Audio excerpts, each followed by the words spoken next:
નમસ્કાર મિત્રો, હું છું મેહુલભાઈ. આજે આપણે વાત કરીએ કે ટેનેકો ક્લીન એર છે તો એનો આઈપીઓ છે આજથી ભરાવાનું શરૂ થઈ ગયું છે. આજથી તમે 3 દિવસ સુધી તમે આઈપીઓ માટે એપ્લાય છે તે કરી શકો છો.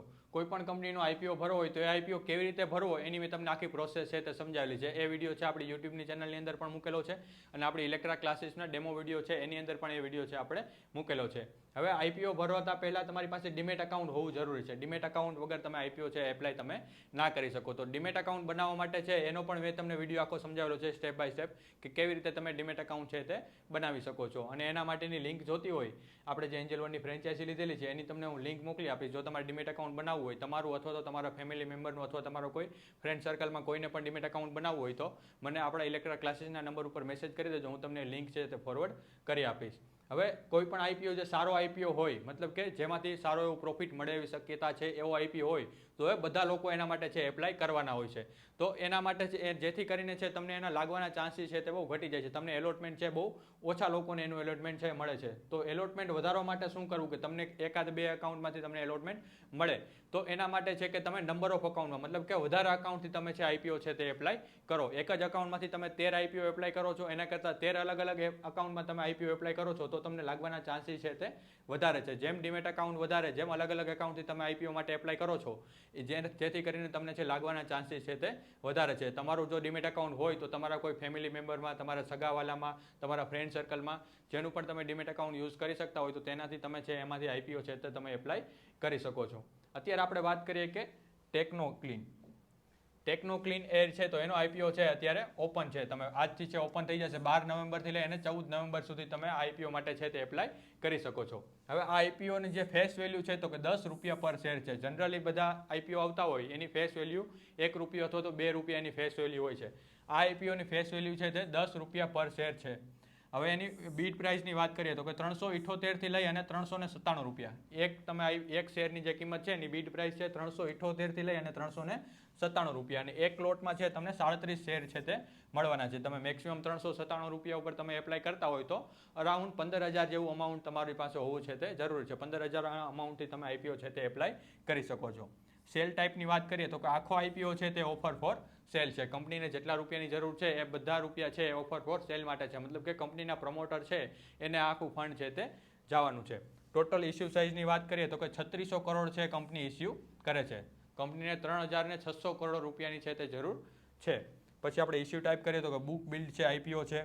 લિસ્ટિંગ છે તો એ બીએસસી અને એનએસસી બંને સ્ટોક એક્સચેન્જ ઉપર, બીએસસીમાં પણ તે સ્ટોક એક્સચેન્જ ઉપર લિસ્ટિંગ થશે અને એનએસસી અંદર પણ છે આઈપીઓ છે તે લિસ્ટિંગ થશે.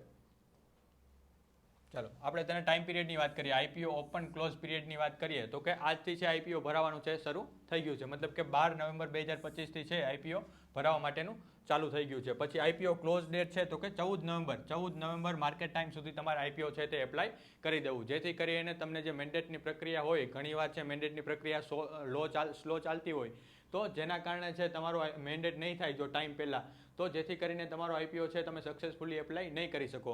જેથી કરીને 14 તારીખે માર્કેટ ટાઈમ હોય, મતલબ કે 3:30 વાગ્યા પહેલાં છે તમારે તેને એપ્લાય છે તે કરી દેવું.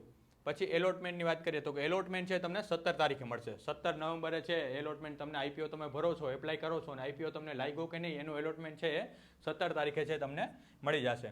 પછી રિફંડની વાત કરીએ તો કે રિફંડ છે તે 18 તારીખે મળી જશે. જો તમને આઈપીઓ નથી લાગતો તો એનું રિફંડ છે તમને 18 તારીખે છે તમારા ખાતામાં પાછું જમા થઈ જશે. અને જો તમને આઈપીઓ લાગે છે તો એના શેર છે તમને 18 તારીખે તમને શેર તમારા ડીમેટ એકાઉન્ટની અંદર જમા થઈ જશે.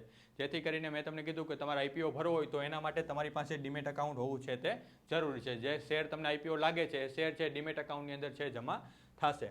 પછી લિસ્ટિંગ ડેટની વાત કરીએ તો કે લિસ્ટિંગ છે 19 તારીખે. 19 તારીખે છે આનું લિસ્ટિંગ ડેટ છે. મતલબ કે 19 તારીખે 10 વાગે છે આ કંપનીનો આઈપીઓ છે તે લિસ્ટિંગ થશે. પછી કંપની શું વર્ક કરે છે? ટેકનો ક્લીન એર છે તો આ કંપની શું વર્ક કરે છે? આ કંપની છે એ વાહનના એન્જિન માટે છે એમિશન ઘટાડવા માટેના સોલ્યુશન છે એ આપે છે.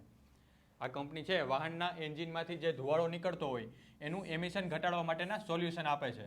જેમ કે આપણે ફોર એક્ઝામ્પલ તરીકે જોઈએ તો કે કેટાલિટિક કન્વર્ટર્સ છે, ડીઝલ પર્ટિક્યુલ ફિલ્ટર્સ છે જેને આપણે ડીપીએસએફએસ કહેવાય, પછી એનઓએસ છે, રિડક્શન સિસ્ટમ છે વગેરે છે. આ બધું વસ્તુ છે એ કંપની બનાવે છે. મતલબ કે આપણે જે એન્જિનમાંથી જે ધુવાળો નીકળે છે, બધા જે વાહનો હોય અથવા તો ફેક્ટરીમાંથી કાંઈ પણ ધુવાળો નીકળતો હોય તો એ ધુવાળાને ફિલ્ટર કરવાનું કામ છે, એરને છે ક્લીન કરવાનું કામ છે, એના સોલ્યુશન છે આ કંપની આપે છે. પછી હવામાંથી હાનિકારક ગેસ જેમ કે CO2 છે, NOx છે અને પર્ટિક્યુલર મેટર છે એ ઘટાડવાનું કામ અને ટેકનોલોજી વિકસાવવાનું કામ છે આ કંપની કરે છે. મતલબ કે જે હવા છે, હવામાંથી જે કાંઈ પ્રદૂષણ નીકળે છે, જેને આપણે CO2 કહીએ, કાર્બન ડાયોક્સાઇડ, કાર્બન મોનોક્સાઇડ, તો આવા બધા જે કાંઈ પ્રદૂષણ નીકળે છે એ પ્રદૂષણને ઘટાડવાનું કામ કરે છે. જે હવા જે કંપની છે, કોઈ પણ ફેક્ટરી હોય તો એમાંથી જે ગેસ નીકળતો હોય, જે ધુવાળો નીકળતો હોય, એક ધુવાળો છે ખરાબ હોય તો એમાંથી જે હાનિકારક જે ધુવાળો હોય તો એ બધું ઓબ્ઝર્વ કરી લે અને ત્યારબાદ જે ક્લીન એર હોય એ હવામાં છોડી દે. તો આ પ્રોસેસ છે તે કંપની કરે છે. માત્ર કાર અને ટ્રક જ નહીં પરંતુ ઇન્ડસ્ટ્રીયલ મશીન છે, જેમ કોમર્શિયલ વ્હીકલ છે, એના માટે પણ છે ઇમિશન સિસ્ટમ છે કંપની બનાવે છે. માત્ર કાર ને આપણે મોટરની કે ટ્રકની વાત કરીએ એના માટે જ નહીં, પરંતુ જે કોમર્શિયલ વ્હીકલ હોય અથવા તો કોઈ ઇન્ડસ્ટ્રીયલ મશીન છે એ બધામાંથી જે કાંઈ ધોવાળો નીકળતો હોય એ બધાને ક્લીન કરવાનું છે કામ આ કંપની છે તે કરે છે. પછી આપણે એલોટમેન્ટની વાત, લોટ સાઇઝની વાત કરીએ. રિટેલ કેટેગરીમાં તમે છે એક લોટ માટે તમે એપ્લાય કરો છો તો એના માટે તમને 37 શેર છે મળશે અને એના માટે છે તમારે 14,689 રૂપિયાની તમારે જરૂર પડશે. 14,689 રૂપિયાથી તમે આઈપીઓ માટે છે એપ્લાય કરી શકો છો. રિટેલ કેટેગરીમાં મેક્સિમમ તમે 13 લોટથી એપ્લાય કરી શકો અને એના માટે તમારી પાસે 1,90,957 રૂપિયા હોવા જરૂરી છે. જો તમે 13 લોટની જગ્યાએ 14 લોટ માટે એપ્લાય કરો છો તો તમે HNI કેટેગરીમાં આવી જશો કે જેમાં તમારે 2 લાખ સુધીનો અમાઉન્ટ છે તમે એડ છે તે કરી શકો. 2 લાખ સુધીનો અમાઉન્ટ તમે એપ્લાય છે તે કરી શકો. પછી સ્મોલ HNIમાં તમે 10 લાખ સુધીનો એપ્લાય કરી શકો અને બિગ HNI છે તો એમાં 10 લાખથી ઉપર તમારે જેટલું પણ એપ્લાય કરવું હોય તો એ તમે બિગ HNI કેટેગરીમાં તમે આવો છો. આપણે જનરલી છે રિટેલ કેટેગરી માટે છે એપ્લાય છે તે કરતા હોય છે. પછી આઈપીઓ રિઝર્વેશનની વાત કરીએ. આપણે છે રિટેલ કેટેગરીમાં એપ્લાય કરી છે તો રિટેલ કેટેગરી માટે કંપનીએ કેટલું રિઝર્વેશન આપેલું છે અને નોન રિટેલ કેટેગરી માટે કેટલું આપેલું છે. તો કે QIB છે, ક્વોલિફાઈડ ઇન્સ્ટિટ્યુશનલ બાયર છે, તો એના માટે છે કંપનીએ 50% છે એલોટમેન્ટ આપેલું છે. મતલબ કે જેટલું પણ કંપનીને જરૂર છે, જેટલા પણ આઈપીઓ એપ્લાય થાય છે એમાંથી QIB જેટલા એપ્લાય કરશે એમાંથી કંપનીના 50% છે QIBને એલોટમેન્ટ થશે. QIB આ જે કેટેગરીમાંથી જે લોકો એપ્લાય કરતા હોય QIBમાંથી એમાંથી 50% છે એ લોકોને છે એલોટમેન્ટ મળશે. પછી રિટેલ કેટેગરીમાં વાત કરીએ, આપણે જે અમાઉન્ટ જે એડ કરી છે, આપણે જે આઈપીઓ ભરી છે એ રિટેલ કેટેગરીમાં આઈપીઓ આવે છે. 15,000થી લઈ અને 2 લાખ સુધીનો અમાઉન્ટ છે આપણે એપ્લાય કરતા હોય છે તો એના માટે છે 35% છે એલોટમેન્ટ આપેલું છે. 35%નું રિઝર્વેશન છે એ રિટેલ કેટેગરી માટે આપેલું છે. પછી HNI કેટેગરીની વાત કરીએ કે જે 2 લાખથી લઈ અને 10 લાખ સુધી એપ્લાય કરતા હોય તો એના માટે છે કંપનીએ 15% છે રિઝર્વેશન છે તે આપેલું છે. મતલબ HNI કેટેગરીની વાત કરીએ કે જે 2 લાખથી લઈ અને 10 લાખ સુધીનું એપ્લાય કરે છે તો એના માટે છે કંપનીએ 15% રિઝર્વેશન આપેલું છે. આપણે જનરલી રિટેલ કેટેગરી માટે એપ્લાય કરતા હોય તો આ રિટેલ કેટેગરી માટે કંપનીએ 35%નું છે એલોટમેન્ટ છે એનું રિઝર્વેશન છે કંપનીએ આપેલું છે. પછી આપણે વાત કરીએ આઈપીઓ પ્રમોટર્સની. આઈપીઓ આવી ગયા પહેલાં કેટલા એના પ્રમોટર છે અને આઈપીઓ આવ્યા પછી એના પ્રમોટરો છે કેટલા રહેશે. તો કે પ્રી ઇસ્યુની વાત કરીએ, મતલબ કે આઈપીઓ આવ્યા પહેલાં છે 97.25% છે પ્રમોટરનું હોલ્ડિંગ છે આની અંદર. આ જે ટેકનો જે કંપની છે, ટેનેકો કંપની છે, ટેનેકો ક્લીન એર, તો એમાં છે 97.25% છે એ પ્રમોટરનું હોલ્ડિંગ છે અને આઈપીઓ આવી ગયા પછી છે પ્રમોટર છે 74.79%. 74.79% છે આઈપીઓ આવી ગયા પછી એમાં જે પ્રમોટરનું હોલ્ડિંગ છે તે રહેશે. પછી આપણે વાત કરીએ કંપનીનો ફાઇનાન્શિયલ ડેટા. કંપનીનો ફાઇનાન્શિયલ ડેટા છે, આ બધો ડેટા છે chittorgarh.comની વેબસાઇટ ઉપરથી આપણે લીધેલો છે કે જ્યાં તમને માર્ચ 2013, 23થી લઈ 24, 25 અને જૂન 2025નો તમને બધો ડેટા છે અહીંયા મળી જશે. કંપનીના એસેટ્સ કેટલા છે, કંપનીની ટોટલ ઇન્કમ, કંપનીનું પ્રોફિટ આફ્ટર ટેક્સ, કંપનીનું ઇબિટા માર્જિન, નેટવર્થ, કંપનીની રિઝર્વ્સ એન્ડ સરપ્લસમાં કંપની કેટલું રાખે છે, ટોટલ બોરોવિંગ કંપનીના કેટલા છે. આ બધી વસ્તુ છે એ આપણે chittorgarh.comની વેબસાઇટ ઉપરથી આપણને ઇઝીલી તમે સમજાઈ જાય એ રીતે છે એ એક્સપ્લેન કરતા હોય છે. જેમાં તમને બધો ડેટા છે, આ બધો ડેટા કરોડની અંદર આપેલો છે. બધો ડેટા છે એ કરોડની અંદર ડેટા છે તે આપેલો છે. કંપનીનો પ્રોફિટ આફ્ટર ટેક્સ જોશો એમાં પણ છે તમને સતત છે વધારો તમને જોવા મળે છે. તો આ બધો ડેટા છે તમને chittorgarh.comની વેબસાઇટ ઉપરથી મળી જશે. અને આ ડેટા કેટલો હોવો જોઈએ તો આપણે એપ્લાય કરવું જોઈએ, કેટલો હોય તો આપણે એપ્લાય ના કરવું જોઈએ, એ બધી વસ્તુ છે એ મેં તમને આપણી એપ્લિકેશનમાં સમજાવેલી છે. એના માટે તમારે આપણે જે કોર્સ છે ઇલેક્ટ્રા ક્લાસીસનો કે શેર માર્કેટનું નોલેજ, એ તમારે કોર્સ લઈ અને તમે એ વિડીયો છે તમે જોઈ શકો છો કે કોઈ પણ આઈપીઓ આવે છે તો એ આઈપીઓનો આ ડેટા કેટલો હોવો જોઈએ, કેટલો ના હોવો જોઈએ, કેટલો હોય તો એ સારું ગણાય, કેટલો તમને પ્રોફિટ મળવાની શક્યતા છે, તો એ બધી વસ્તુ છે એની અંદર છે તે સમજાવેલી છે. પછી આપણે વાત કરીએ કી પરફોર્મન્સ ઇન્ડિકેટર, જેને આપણે KPI કહેવાય. તો KPI છે એ બધી વસ્તુ પણ છે chittorgarh.comની વેબસાઇટ ઉપરથી આપણે લીધેલી છે કે જ્યાં તમને ઇઝીલી તમને બધી વસ્તુ છે તે સમજાઈ જશે. કંપની છે એનો આખી ફાઇનાન્શિયલ શીટ છે એ SEBI અને એક્સચેન્જ આ જે આપણા એક્સચેન્જ છે શેર માર્કેટના જે એની આરે એને શેર કરેલી હોય ત્યાંથી આ બધો ડેટા છે તે લીધેલો છે. એમાં પણ તમને ROE, ROCE, RONW, PAT margin, EBITA margin, price to book value, market capitalization, આ બધાની ડેફિનેશન છે મેં તમને સમજાવેલી છે કે આ બધી વસ્તુ છે એના ફૂલ ફોર્મ શું છે, એ બધી વસ્તુ શું કહેવા માંગે છે, કેટલી હોય તો આપણે એપ્લાય કરવું જોઈએ, કેટલી હોય તો આપણે એપ્લાય ના કરવું જોઈએ, આ બધી વસ્તુ છે મેં તમને એના વિડીયોની અંદર છે તે સમજાવેલું છે. પછી EPS, અર્નિંગ પર શેર અને પ્રાઇસ ટુ અર્નિંગ રેશિયો, આ બધી વસ્તુ કેટલી હોવી જોઈએ, કેટલી ના હોવી જોઈએ, એ બધી વસ્તુ મેં તમને આપણી એપ્લિકેશનમાં સમજાવેલી છે. એના માટે તમારે શેર માર્કેટનું નોલેજ છે, શેર બજારનું નોલેજ, એનો તમારે કોર્સ છે તે લેવો પડશે. પછી આપણે વાત કરીએ GMPની.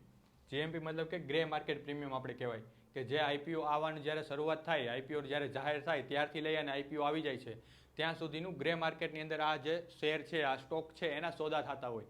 મતલબ કે માઉન્ટ ટુ માઉન્ટ છે એની ડીલ થતી હોય કે આટલા રૂપિયા ભાવ લેખે હું આટલા શેર લેવા માટે તૈયાર છું, અથવા તો આટલા ભાવ લેખે હું આટલા શેર દેવા માટે છે તૈયાર છું. તો એ તમને ડેટ વાઇઝ છે ડેટા તમને મળી જશે. 3 તારીખથી લઈ અને કાલની તારીખ સુધી તમને બધો ડેટા છે આની અંદર છે મળી જશે કે ગ્રે માર્કેટનું પ્રીમિયમ છે એ તમને અત્યારે તમે લાસ્ટ ડેટમાં તમે જોશો કે 11 તારીખે છે તો એમાં તમને 1961 રૂપિયાનું એસ્ટિમેટેડ પ્રોફિટ મળવાની શક્યતા છે. મતલબ કે ઓલમોસ્ટ 13% રિટર્ન છે તમને આ શેર આ IPOમાંથી મળવાની શક્યતા છે રહેલી છે. 13%નું તમને રિટર્ન છે તે મળી શકે એવી શક્યતા છે. GMP ઉપર તમે 100% ભરોસો ના કરી શકો. GMP છે તમને ઘણીવાર મેન્યુપ્યુલેટ કરી શકે. કંપનીના પ્રમોટર છે અથવા તો મોટા ઇન્વેસ્ટર છે તો એ બધા પોતાના ફાયદા માટે છે આમાં વધારો ઘટાડો છે તે કરાવી શકે. પછી આપણે વાત કરીએ IPO રજિસ્ટ્રારની. મતલબ કે IPO તમને એલોટમેન્ટ થાય છે તો એ એલોટમેન્ટ છે તમને આ MUFG Intime India private લિમિટેડની ઓફિશિયલ વેબસાઇટ ઉપરથી તમને એ ઇન્ફોર્મેશન મળી જશે કે તમને IPO એલોટમેન્ટ થયો છે કે તમને IPO એલોટમેન્ટ નથી થયો. પછી આપણે વાત કરીએ સબસ્ક્રિપ્શનની. આજથી છે IPO ભરાવાનું છે શરૂ થયું છે તો અત્યારે આપણી પાસે સબસ્ક્રિપ્શનની માહિતી નથી કે કઈ કેટેગરીમાં કેટલા લોકોએ છે તે એપ્લાય કરેલું છે. એ બધી વસ્તુ તમને આપણી એન્જલ વનની એપ્લિકેશનમાં પણ મળી જશે અને સબસ્ક્રિપ્શનની માહિતી છે એ માહિતી તમને chittorgarh.comની વેબસાઇટ છે એની અંદર પણ તમને બધી માહિતી છે તે મળી જશે.